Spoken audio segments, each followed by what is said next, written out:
Bonjour, la vidéo d'aujourd'hui dans notre cycle de vidéos sur Ruby va parler de l'opérateur, enfin des opérateurs splat, étoile et double étoile. Et on va essayer de voir, après les usages qu'on a vus sur la première partie sur les méthodes, sur l'usage avancé des méthodes, on va essayer de voir d'autres usages de ces opérateurs splat. Jingle!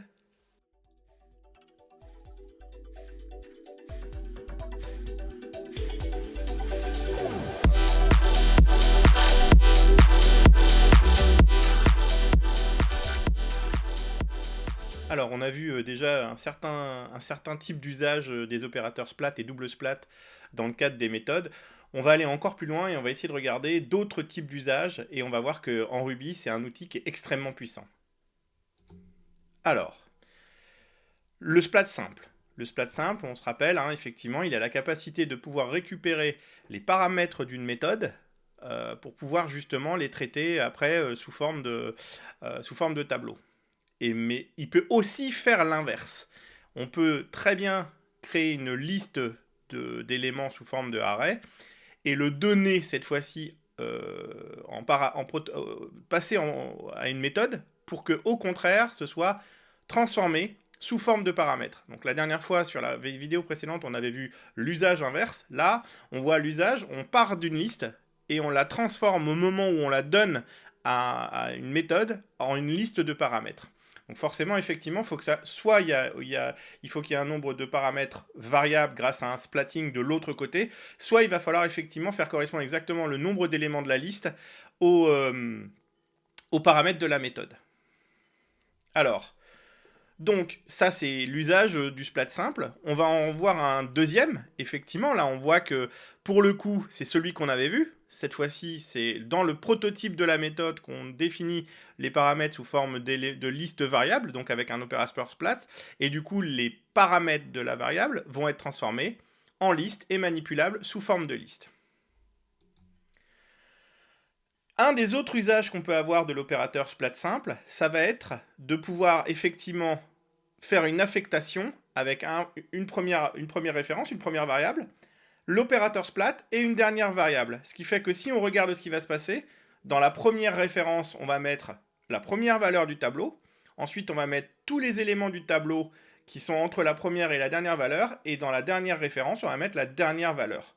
Donc ça permet de pouvoir faire du slicing ou de l'éclatement.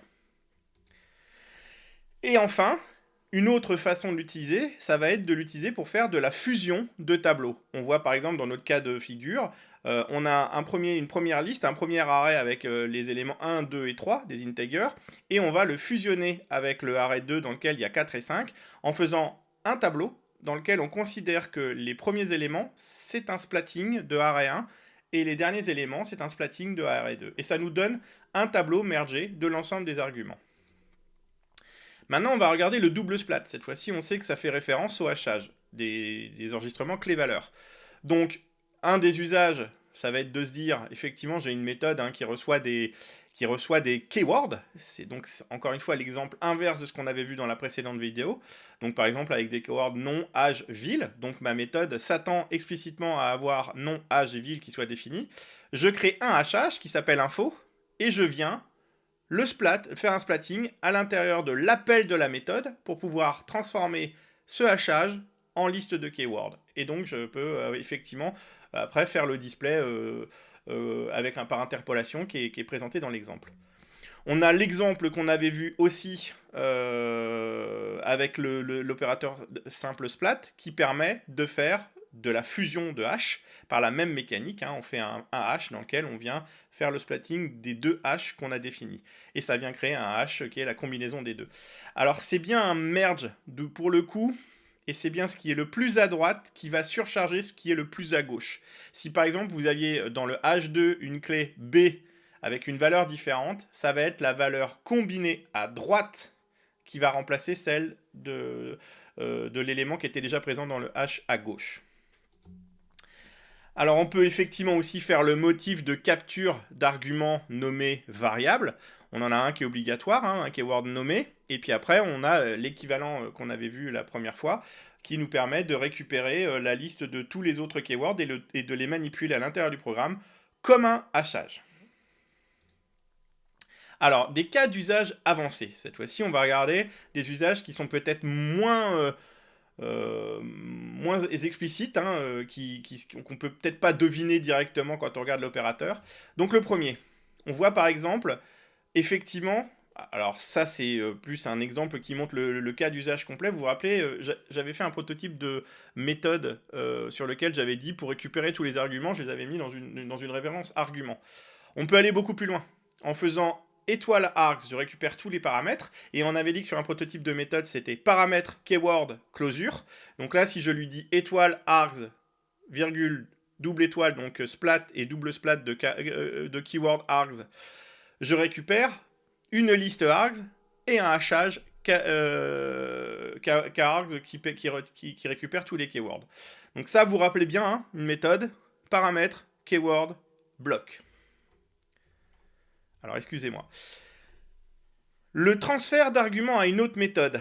Effectivement, faire ce genre de choses, ça va permettre de faire des wrappers. Si par exemple j'ai un wrapper qui doit récupérer l'ensemble des arguments, faire potentiellement un pré ou un post-traitement et forwarder vers une autre méthode, bah là je vais utiliser ce mécanisme-là. Je les récupère en faisant un splatting et je les forward en refaisant un splatting. L'utilisation avec des opérateurs de décomposition. Donc par exemple, ce qui m'intéresse, je pars d'une range. Donc vous vous rappelez, un range hein, avec 1, 2.5. Et cette fois-ci, je vais lui dire que je veux décomposer cette range sous forme de liste. Et bien, je vais utiliser l'opérateur splat pour faire ce genre de choses. Il y a d'autres façons de faire, mais ça, c'est une des méthodes qui permet de transformer une range en liste. On aurait très bien pu faire range.toArray, qui fait à peu près le même mécanisme. On peut faire exactement la même chose aussi avec le hachage, hein, c'est-à-dire effectivement partir d'un premier hachage et faire une composition, hein, c'est un peu ce qu'on a fait hein, pour faire de la composition-décomposition pour le coup avec le hachage. Alors, il faut bien comprendre que le splat en Ruby, hein, vous l'avez vu, on va l'utiliser dans beaucoup de cas de figure.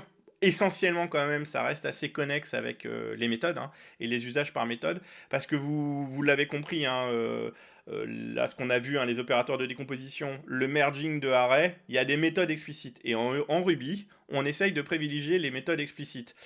Les artifices syntaxiques, les sucres syntaxiques en Ruby, on essaye de les limiter à des contextes où c'est au profit de la lisibilité.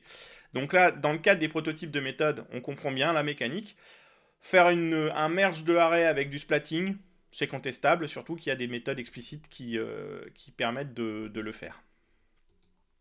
Alors, on en reste ici, et on va passer la prochaine fois à une vidéo qui va peut-être être un petit peu plus compliquée, qui va parler des objets proc et des lambdas, et des éléments autour des closures et de la programmation fonctionnelle. Donc rendez-vous dans la prochaine vidéo.